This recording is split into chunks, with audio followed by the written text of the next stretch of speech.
Good evening, everyone. Thank you for joining us. This is part 3 of our impaired driving series with KYLA Lee, who is a WiCCD member and also a criminal defense lawyer in BC, who's known for having a niche in impaired driving cases. So we had 2 sessions so far where KYLA talked about charter issues, the common charter issues in impaired driving cases, and the actual defenses last week when it comes to the machines and other defenses that are non-charter related. Today, in the final session, KYLA will be talking about sentencing, collateral consequences of sentencing, which are very important in impaired driving cases. So we will be covering that today with her. She has slides. We will share the slides and the recording with those who have registered for the program as soon as possible after the end of this program. As I indicated, for each session is eligible for 1 hour of substantive CPD hours. So I know there are some people who are joining in, but we're past 7:30. So KYLA, maybe you can start now with session 3. And thank you for joining us tonight. Thank you. And thanks everyone again for coming. I see the same names each week, which makes me think it's actually useful and people are showing up a third time. So that's good. A big heads up about these slides. There are 51 of them. We're not going to get through them all. I'm sorry. But I did give you, for every single province, I went through all the Motor Vehicle Act, Highway Traffic Act, Traffic Safety Act, etc. And found all of the collateral prohibitions that go along with the convictions, as well as interlock requirements and like ancillary 90-day prohibitions or something like that that you would get served at the roadside. So a lot at the end of the prohibition is just every province broken down with all of that as a reference for you in the future, because it would be a 3-hour session just to go through the entire country and all the different consequences you can get collateral to either a charge or a conviction or both.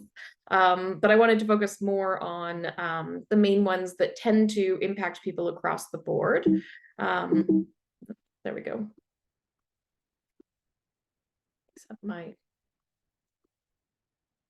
There we go. Okay, I don't know why that wasn't working. Okay, so obviously we all know the statutory consequences. They're set out in the criminal code. I put them in here so people know, because every once in a while, you might be working on a first impaired or a first type of offense, like if it's your first flight from police or your first driving dangerously case, and you want to know what the consequences are. So relatively straightforward for an impaired or a refusal.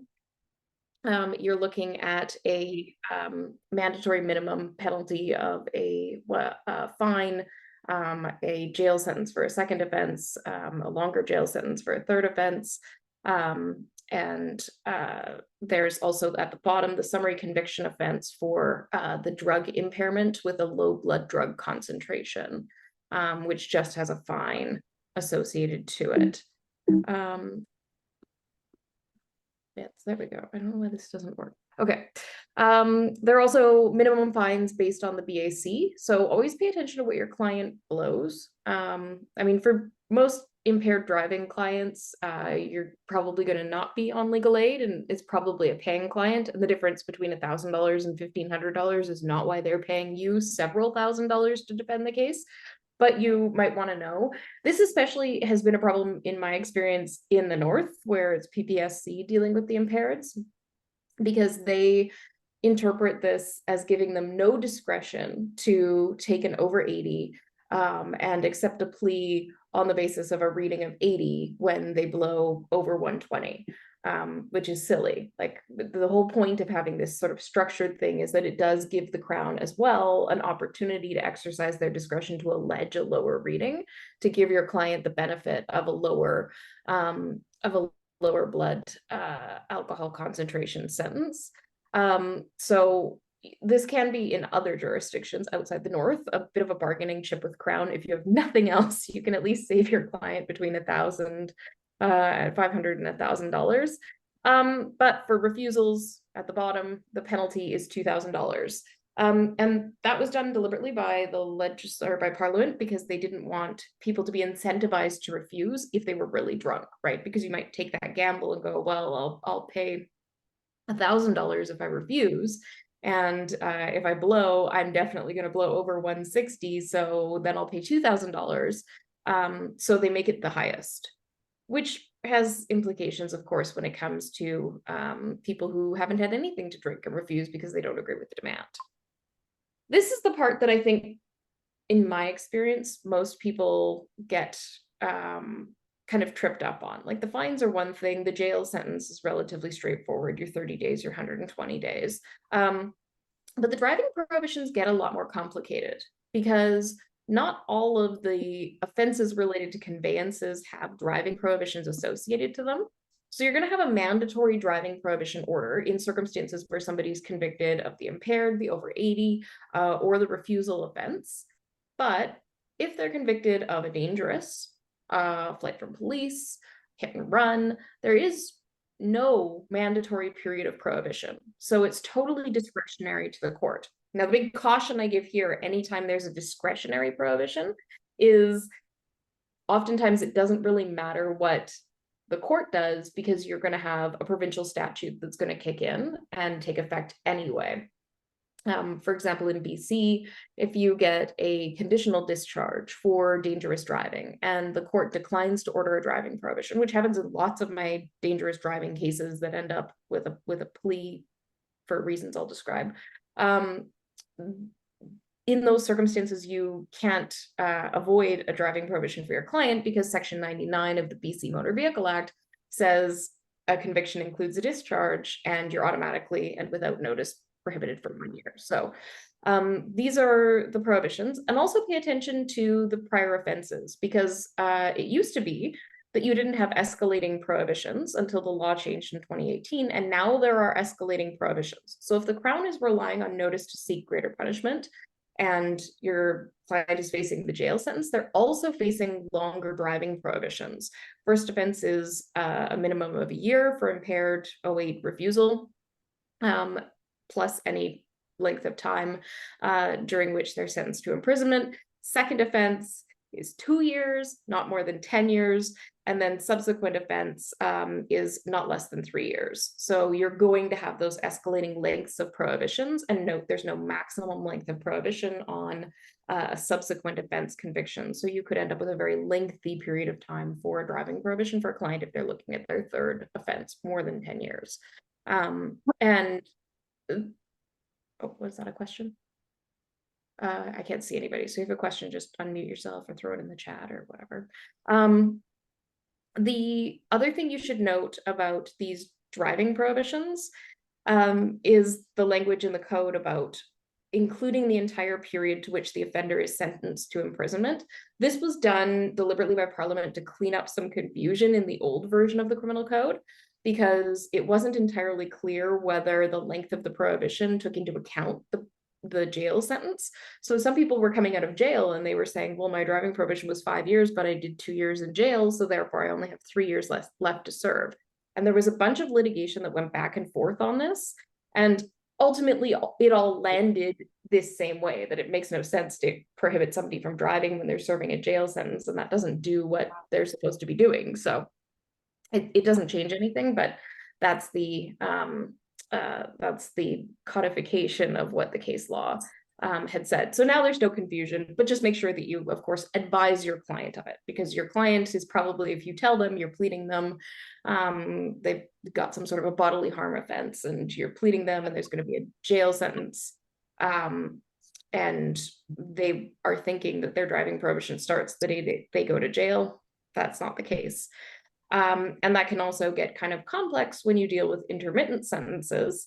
And usually what the court will do is order that the driving prohibition commences from the completion of the intermittent sentence, and then they'll put the client on a no driving condition during the period of time that they're on the probation order to accomplish the intermittent sentence. That's been my experience on the few intermittent sentence cases that I've done. Drugs are discretionary driving prohibitions for the low blood drug concentration. But if it's a DRE impaired that's still a driving prohibition. So it's only the under 2.5 nanograms low blood drug concentration offense, the summary offense, where the court can issue a driving prohibition for a maximum of 1 year, but they don't have to. So it's its own specific discretionary driving prohibition. And that is important because the other discretionary driving prohibitions get really confusing. So 320.24 sub 4 sets out the circumstances in which a court can impose a driving prohibition if it wants to. So that would apply in all of these other offenses, including the dangerous, the hit and run, and the flight from police. But note that the court only refers to offenses captured within the Section 320 regime. So if you have a client who's charged with criminal negligence causing death or criminal negligence causing bodily harm arising out of the operation of a motor vehicle, then you can not get a driving prohibition under 320.24 sub 4, unless you're in Saskatchewan. For now. So there's two cases that have dealt with this. The first one was the Ontario Court of Appeal in Boyle, and then the second one, totally tooting my own horn here, was Francisco in the BC Court of Appeal at the end of last year. And both of those cases were criminal negligence causing death cases where the death arose out of criminal negligence in relation to the operation of a motor vehicle. And both Boyle and Francisco courts of appeal agreed that there's no authority to issue a discretionary driving prohibition under Section 320.24 sub 4 of the Criminal Code when it comes to a criminal offense related to driving that's not captured within Part 8.1 of the Criminal Code and specifically enumerated in this section. And if you want to prepare yourself ever to make this argument because you're up against a crown that's saying, no, I'm going to argue the Wolf approach, the crux of it comes down to, if you actually compare the old version of the Criminal Code, there were a whole bunch of offenses in the discretionary driving prohibition section, including like manslaughter and murder. Because I guess, like, you know, if you intentionally run somebody down with your car and kill them, and that's your, you know, that's your intention at the time, then, you know, maybe that would be a situation where you should get a driving prohibition. But the court has essentially interpreted the act taken by Parliament to specifically remove all of those, including the criminal negligence offense, as a deliberate communication that this is meant to be kind of a standalone regime within the criminal code. And in Saskatchewan, that's not the law. So in Saskatchewan, if a person is found guilty of an offense under any of the enumerated sections, even if that's not the offense they're being sentenced for, then they can still be given the discretionary driving prohibition. And you can think about it like in a situation where a court's entering a judicial stay on the Pineapple principle. There was a recent case out of the BC Court of Appeal where the Pineapple principle was used to impose a judicial stay for dangerous driving causing death, because the dangerous driving itself stemmed from the driver's impairment. And so the court said essentially the essential elements of these two acts are the same, and therefore the Pineapple principle applies, so a conviction can only be registered in respect of one of them, even though he's guilty of both. So in Saskatchewan, you would be able to get a discretionary driving prohibition if there was a situation like that involving criminal negligence or some other criminal offense. But don't fret, because Wolf is scheduled for hearing at the Supreme Court of Canada at the end of this month. So Mr. Wolf sought leave to appeal. It was granted. The arguments are going to be heard this March. And also the Crown sought leave in Francisco. They sought leave on an expedited basis, which we consented to, the expedited basis, but it's not, we opposed leave, obviously. But the court hasn't said anything in response to the motion for an expedited decision on leave, much less granted leave.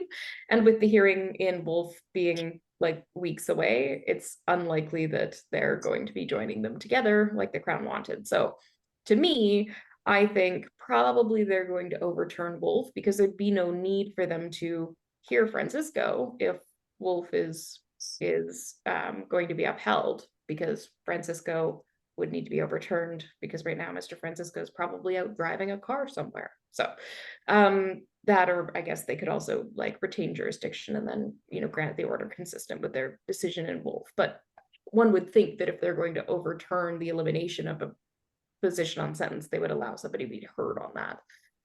So I suspect that the Supreme Court of Canada is not so persuaded by the Crown's factum in Wolf, but we'll see. Bodily harm and death.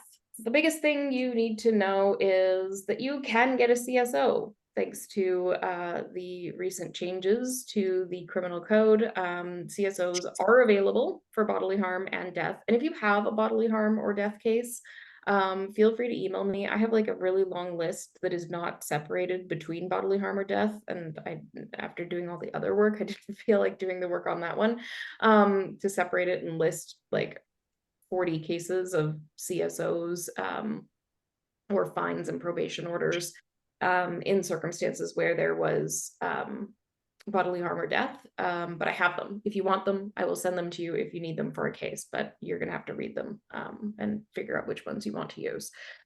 Sorry. I can't read 100 cases.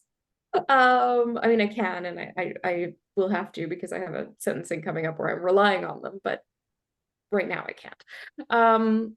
So that's the most important thing you need to know. Obviously, there's no discharge available, maximum punishment of life, or 14 years for bodily harm, life for death. I've never seen anybody get either of those though, so you can assume that that's not likely to happen.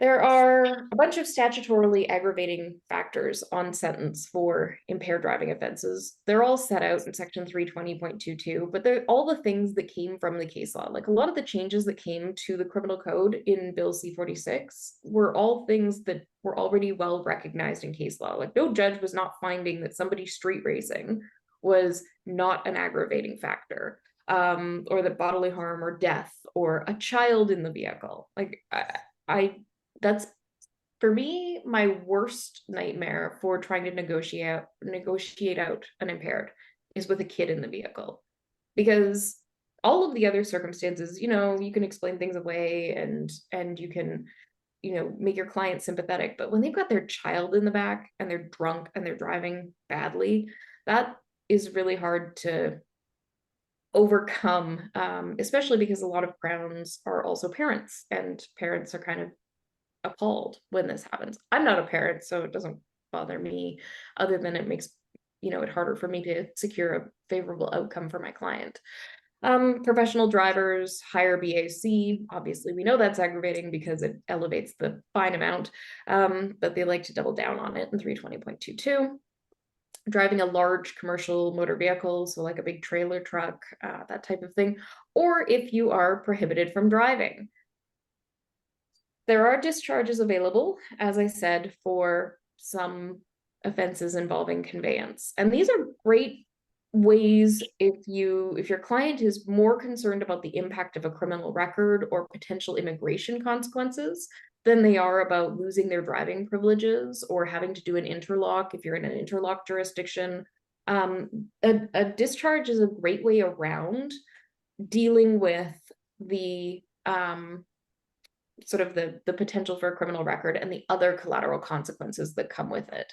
So a lot of my like really messy impaireds where there's really bad driving and a lot of symptoms, and maybe I've got a bunch of charter issues, but the impaired is strong for the Crown, tend to resolve with a dangerous, with either a joint submission for a discharge if you can get your Crown there, or a contested sentencing on a discharge.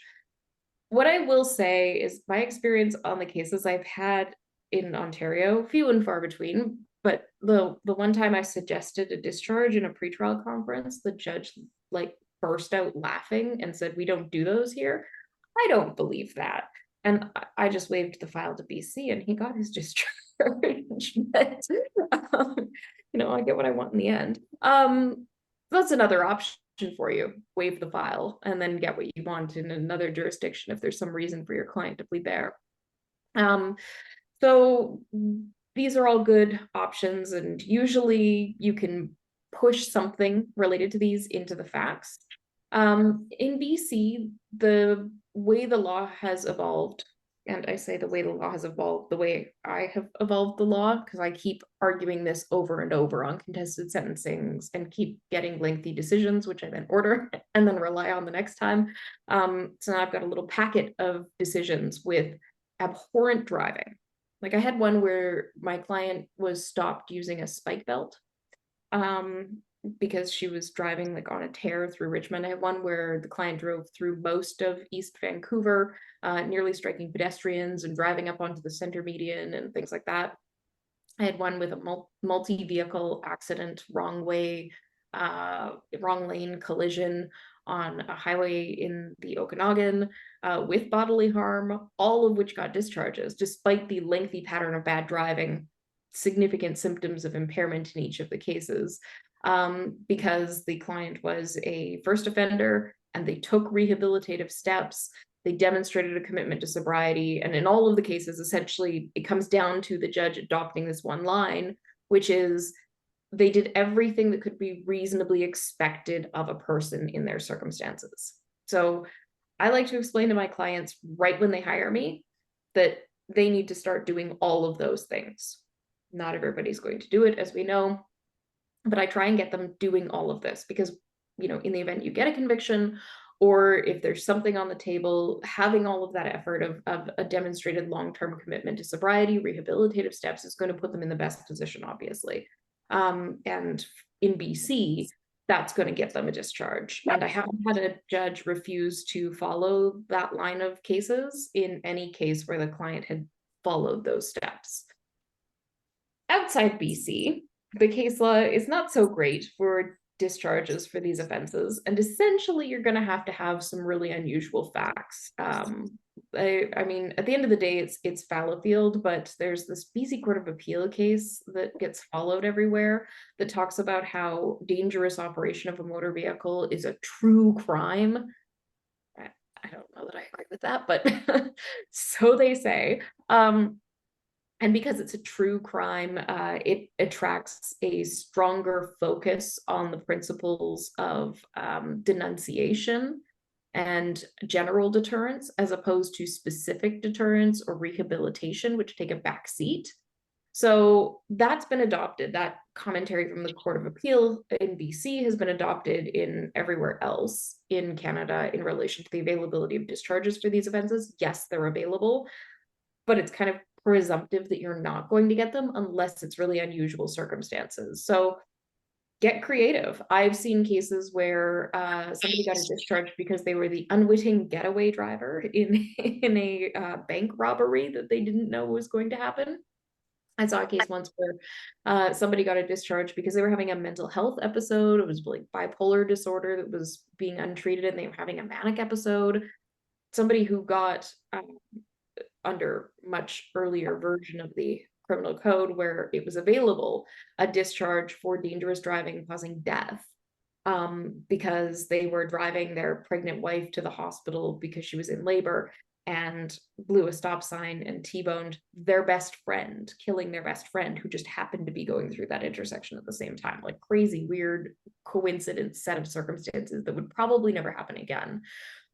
So find something super unusual about your client's case and harp on that as the reason that this case should depart from the ordinary cases. And that's how I developed that line of authority in BC that we now use about doing everything that could reasonably be expected by showing that this is something that it constitutes unusual circumstances. And, you know, if we look at the way that the case law developed in relation to suspended sentences for trafficking offenses, for example, with Boone from the BC Court of Appeal talking about how you need to have exceptional circumstances, and then a bunch of cases following that saying cleaning up your act, getting sober and getting out of the game is exceptional circumstances. So that's something that I think you should take into account and try and argue. And if you want my VC cases to use, I will send them to you. None of them are reported. I have to pay for all of them every time I order them, but they've paid for themselves in the outcomes. So they're worth it, and I'm happy to share them. But obviously, because they're unreported, there's no citations. But again, like I said earlier, bear in mind that the discharges are also going to potentially trigger remedial consequences under your motor vehicle acts or equivalents. And the best way to determine that is to look at what constitutes a conviction. So if you go to the section of the act for the province or territory that your client is found guilty in, and look at the collateral consequences provisions, for example, in BC, it's section 232, it has definitions, and the definitions will usually define what constitutes conviction. And so it'll say, if a discharge, absolute or conditional, constitutes conviction. And in BC, it explicitly says that, which, probably somebody could constitutionally challenge if they wanted to, but it hasn't happened yet.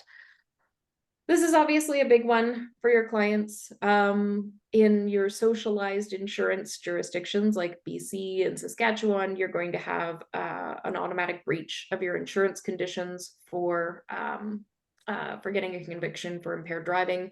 You're also going to pay more in your premiums, and that's going to be true for private insurers too. There's no private insurer that does not have in the contract of insurance a provision that says if you're convicted of a criminal offense in relation to the operation of a motor vehicle, we won't cover you. All insurers are going to have that because they'd be foolish not to.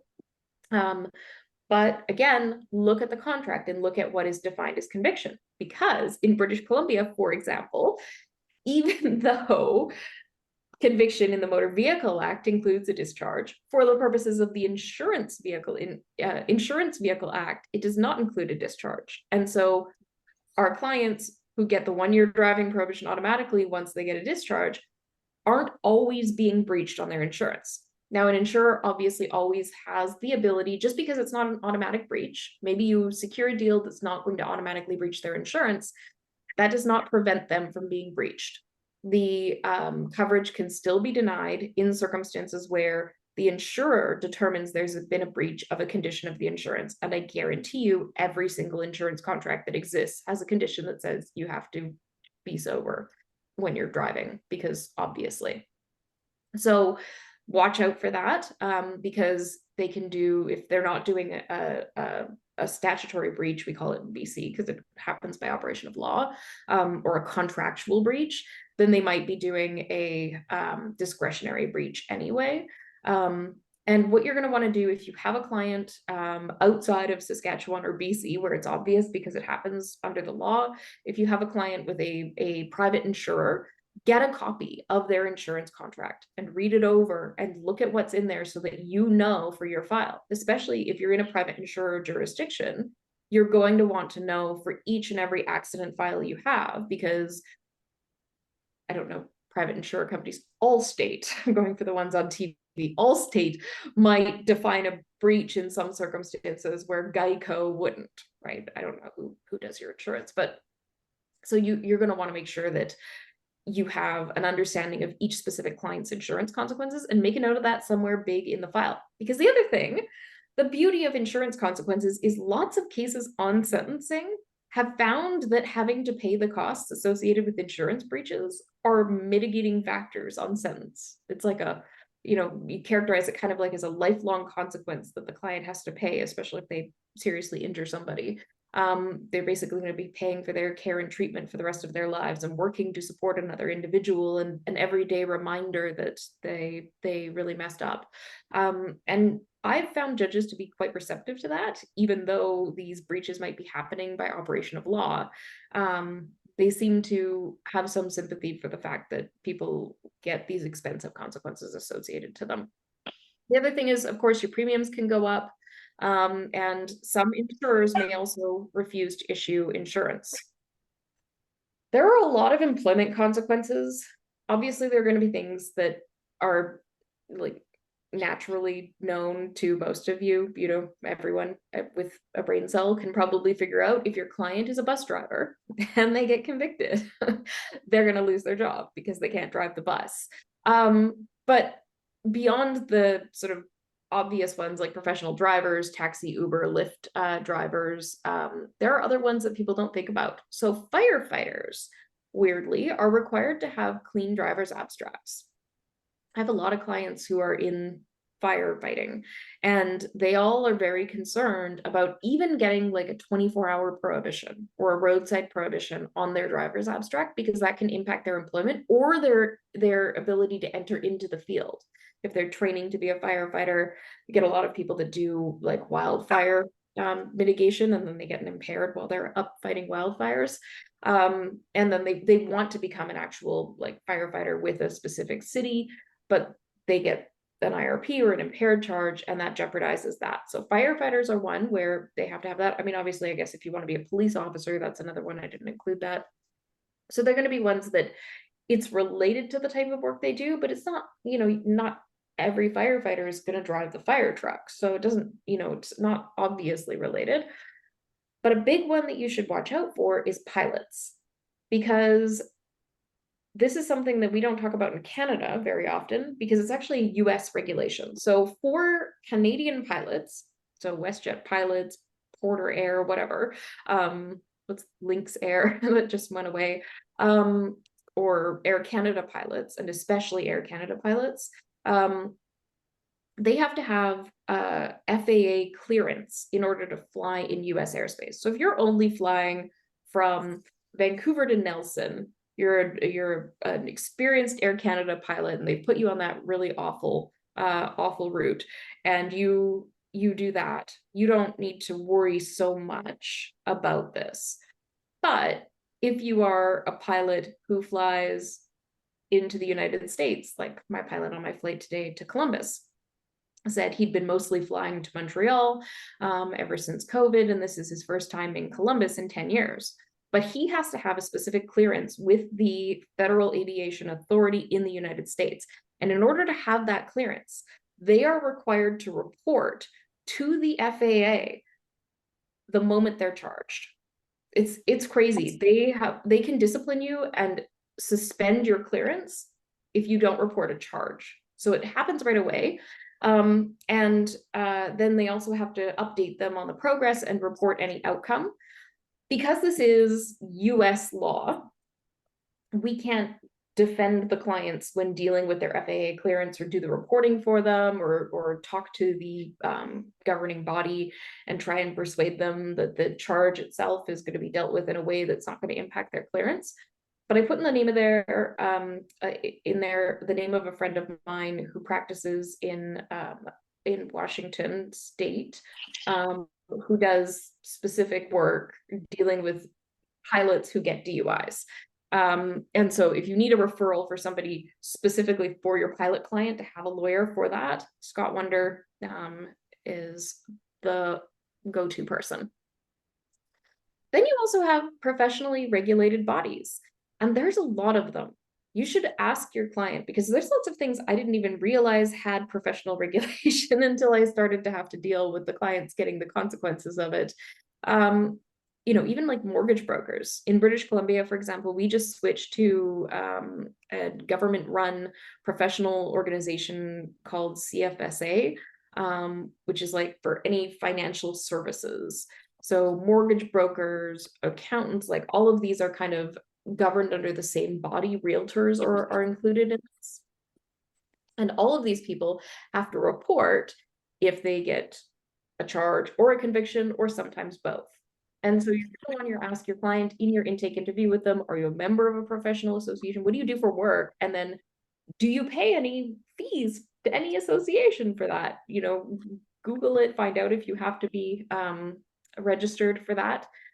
Usually they'll know, but sometimes they don't really know, or they don't understand the question, because that could have significant consequences. And a good example of this is the CFSA will discipline you for getting a charge, which is absurd, but that's the new rules here in British Columbia. So if you're a realtor in BC and you get an impaired charge, you have to report that to the CFSA.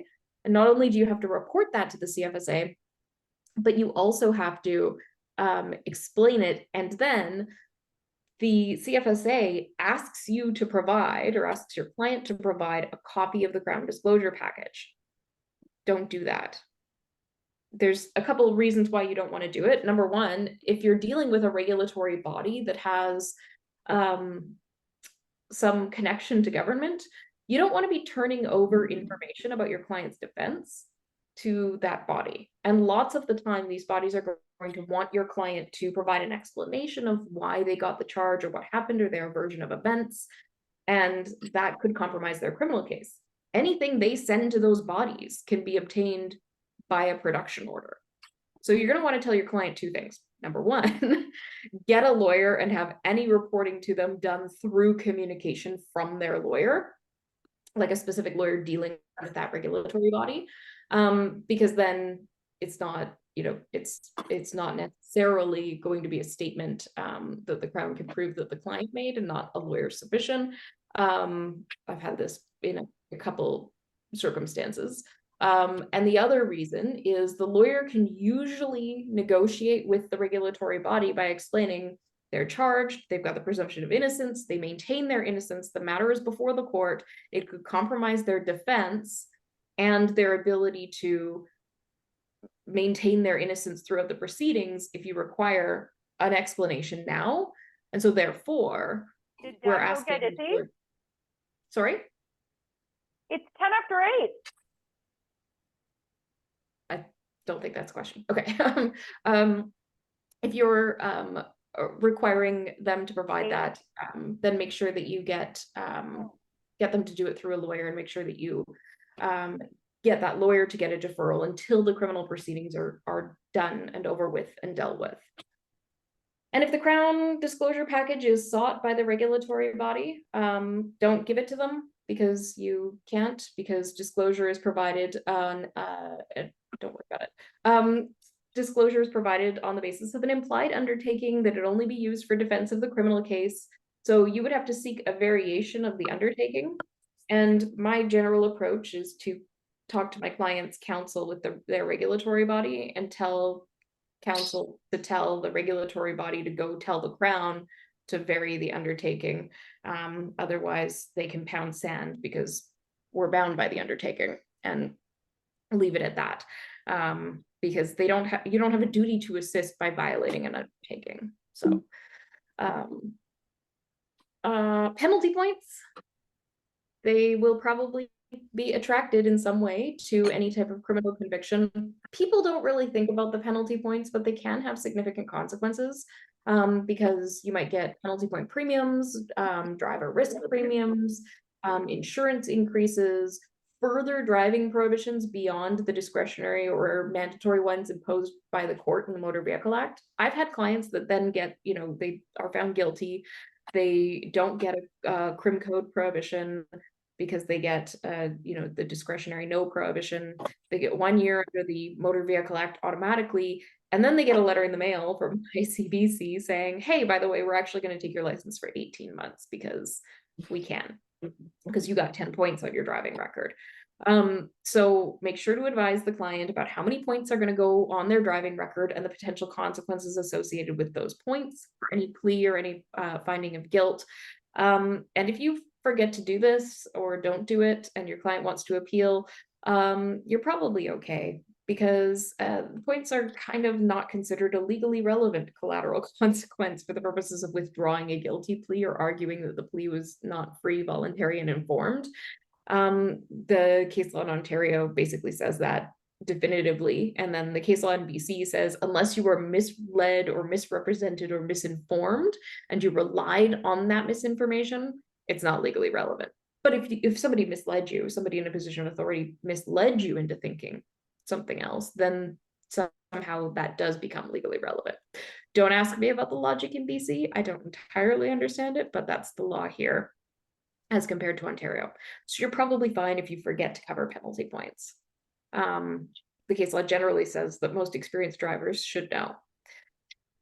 This one's the biggie, immigration consequences, because impaired driving offenses are serious criminality under the Immigration and Refugee Protection Act. So any permanent resident or foreign national is inadmissible if they are convicted in Canada of an offense punishable by a maximum term of imprisonment of at least 10 years or an offense under an act of parliament for which a term of imprisonment of more than 6 months has been imposed. So impaired, refusal, over 80, all those ones that have the automatic fine, the automatic criminal record that don't have an available discharge are all no-goes for immigration. There is no right of appeal if the person is not a permanent resident. But again, here's your difference between a discharge in various legal settings. A discharge does not make you inadmissible on the grounds of serious criminality, because under the IRPA, that does not count as a conviction. So if you can plead your client to something that they can get a discharge for, then they will not be removed for serious criminality.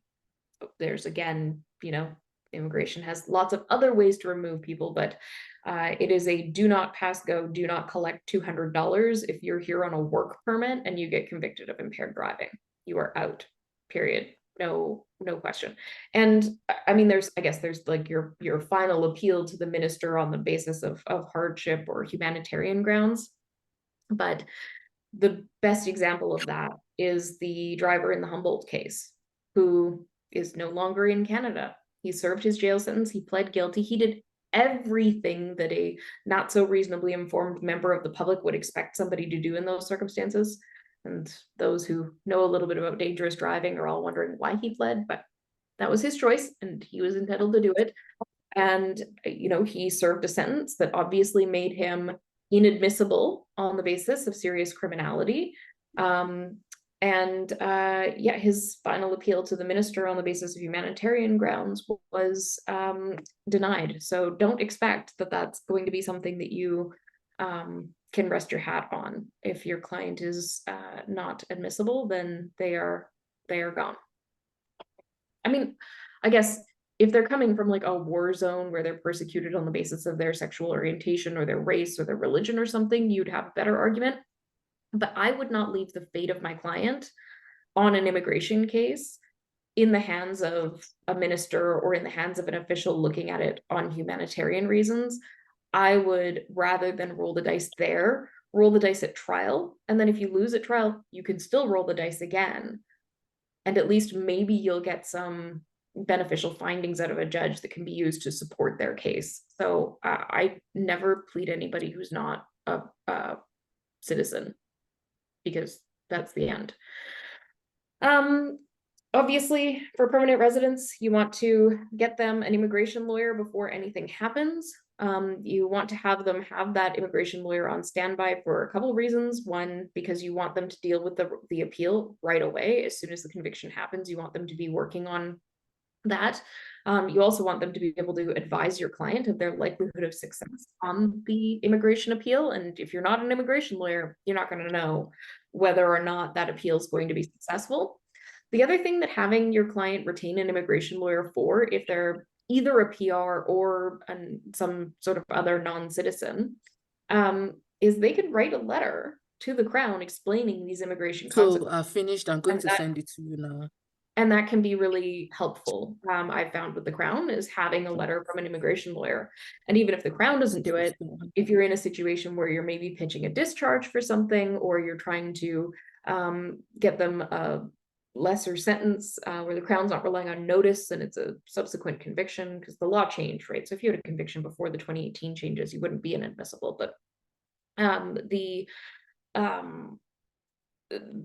letter from the immigration lawyer can be filed as an exhibit at sentencing and help your client. So that is also an important fact to know.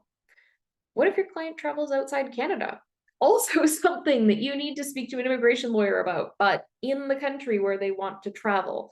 I would say like 98% of my clients who end up with a conviction, one of their first questions to me is, how will this affect my ability to go to the States? And I literally have like a canned response that I put in my email to them, because I can't answer that. Like, I can say, I've never had a client denied entry before, or tell me that they've been denied entry. I can tell you that it's not an automatic ground of exclusion to the United States like it is in Canada, where an American had a DUI conviction from Texas, they can't enter Canada, period. Well, there's a couple exceptions, but unless they meet those exceptions. So, but beyond that, you can't advise them. You can't tell them any advice on what they need to do when dealing with the border officials at the Tokyo airport when they're seeking entry into Tokyo. You need to tell them to consult with an immigration lawyer in the place they want to travel to. And otherwise you end up, potentially being accused of practicing law in other jurisdictions. And if you think that this isn't a real concern, you should see some of the letters that I have seen that have been written to lawyers that I know that practice in the US from lawyers in Canada after they've given advice to their clients on entering Canada, most of which is usually wrong. All right, so those are all of those consequences. And then the rest, like I said, these are the rest of the slides is everything about ignition interlock programs and every province and territory, and all of the different consequences that happen by operation of law on convictions. It's a lot in various different places. So those are the things to know. There's a couple other things that you should bear in mind in sentencing that aren't covered in my slides, and that's two kind of weird provisions of the criminal code. So it used to be, those of you who've been practicing for a long time probably remember the curative discharge. And the curative discharge was great if you had a client with like a long-standing alcohol issue, and they could get a curative discharge and they would not get a criminal record, but they could also get treatment to try and help them. It was a good provision, but it didn't apply everywhere in Canada. It had to be, so it was in the criminal code, but then it had to be enacted by regulation. So they had it in Alberta, but they didn't have it in BC. They didn't have it in Ontario. I don't know about other places. Then that was repealed in December 2018. And now they have sort of two other options around the curative discharge. One is that you can defer sentencing, and in deferring sentencing, you can enter a provincially approved, I guess I don't need to be sharing my screen while I'm talking about things that are not on my slides, a provincially approved treatment program. Some provinces have them, some provinces don't. Check your provinces. BC does not have it. Yukon does have it. Yukon has a community wellness court, and so you can defer sentencing while your client goes through this provincially approved program. And your client can be put on a bail condition while they're in the program not to drive. There's a discretionary order for a judge to make prohibiting the person from driving while they're completing the program. And because of the Supreme Court of Canada's decision in Basque, you can get your client credit for that time served. So they can knock out the driving prohibition while they're doing their treatment, and then they can walk away with a criminal record at the end. It's not great, but if you think about clients who might need a residential treatment program, if your province offers that as part of its provincial program, that might actually save them some time, because the residential treatment program isn't jail. So they're getting credit when they're like doing 90 days in a facility anyway, and then they only have 9 months of a driving prohibition left to serve while they're doing the rest of their treatment. The other thing is the ignition interlock program. So you can, in some provinces, not BC, yes, Yukon, you can have the judge essentially give permission to a person to enter into a provincial or territorial ignition interlock program. And if the province has established one, then you are permitted to drive if you have an interlock in your vehicle, notwithstanding the court order. And it actually explicitly says that you can't be found guilty of driving while disqualified or driving while prohibited now, but the criminal code drive while prohibited, if you're registered in a provincial ignition interlock program. So look into your provinces and see if you have it. It'll be in those slides, whether or not it exists.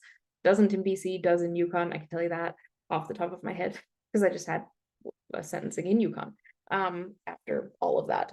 And so that can avoid your client the driving prohibition. So for some clients, they don't care so much about the criminal record. It's not going to impact them. They're an owner operator of a big rig. They can have a conviction. They're driving across Canada doing deliveries, but a 1-year driving prohibition is going to set them back. Registering in the ignition interlock program may allow them to continue to run their business. There's lots of circumstances where that might be favorable to your client, even though they may end up with a criminal record. And if you can get a Crown to agree to recommend to the judge that the client be given permission to do that, then they can do it. The judge doesn't have to order it. It can happen even without a judge. So your client can approach whatever province or territory they're in and ask for it anyway.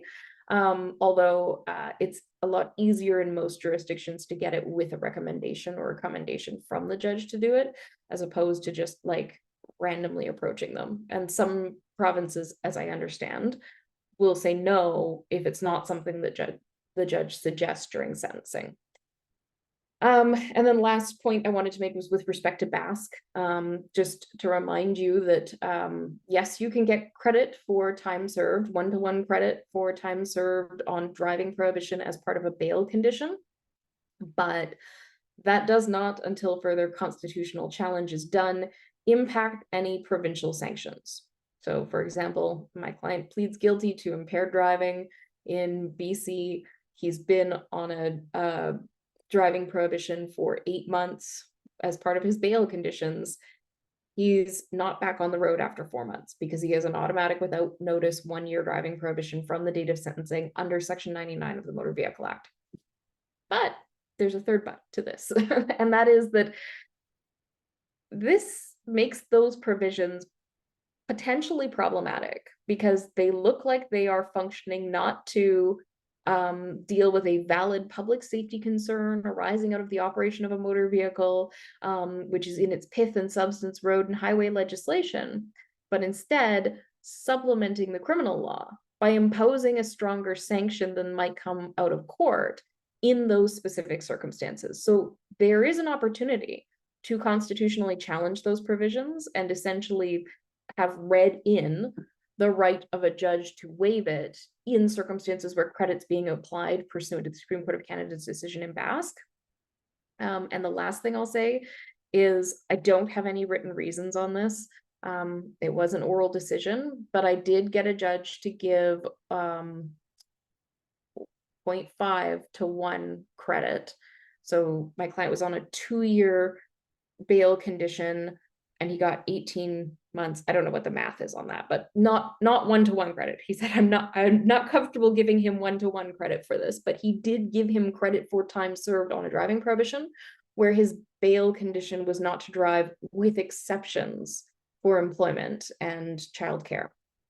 So judges seem to be open to the idea of giving some credit where there's restricted driving following Basque. Basque doesn't address this head on. I can't think of like a circumstance where bail condition would be treated that way otherwise, but it was done on Monday. So, you know, maybe you can persuade a judge in your jurisdiction to do it. The Crown did not oppose in my case, so I'm not going to order the reasons because there's no reasoning about why he was doing it other than him saying, I'm not really comfortable doing 1-to-1. So I wouldn't go rush out and try and get a copy of my sentencing decision because it's not going to help you. But it's open to argue that. So this is the first presentation that I actually finished before the time. So we have time for questions if anybody has them. And of course, you'll all get my slides with all the other information that obviously the remaining 4 minutes I wouldn't have had time to cover.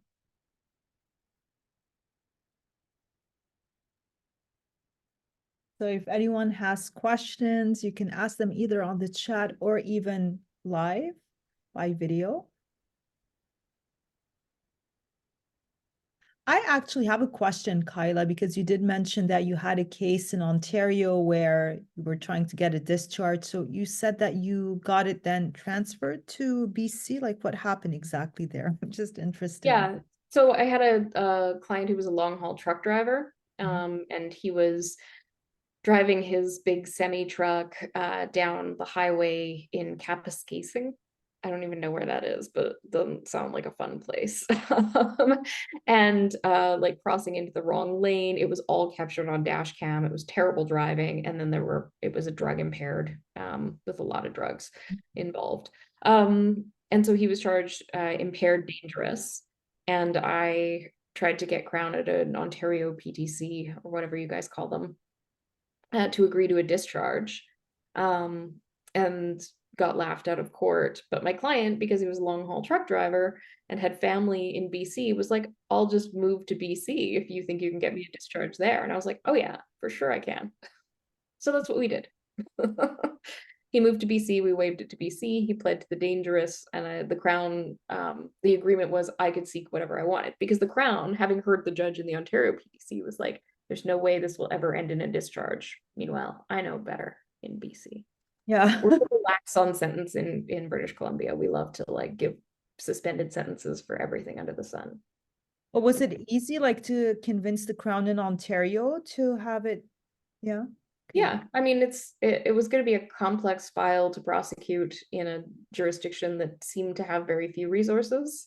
Seemed like northern and circuity. I don't know. You probably know Kappus casing better than me.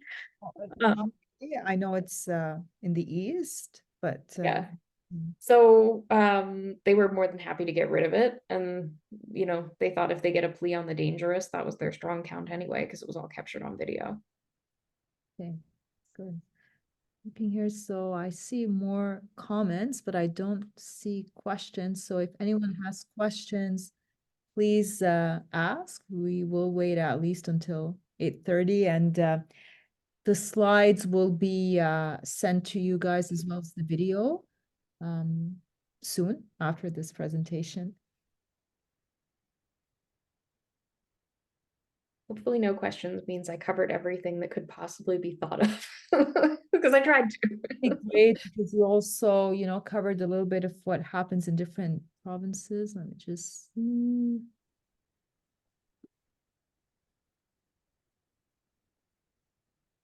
Yeah, and we really have to thank you, KYLA. This was amazing. It was really very informative, and the slides are great. All the cases that are mentioned. So thank you so much. And Yeah, no problem. I see a lot of people are really happy with the series, so that's very nice. It's good. I need the ego boost.